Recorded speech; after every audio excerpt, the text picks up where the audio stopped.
रहीम अस्सलाम वालेकुम। दीन पर कोई समझौता नहीं।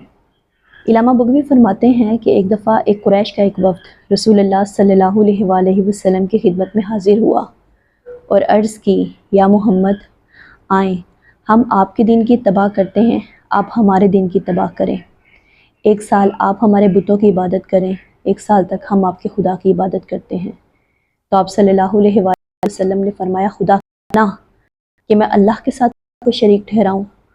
उस वक्त सूरत अल काफिरून नाजिल हुई।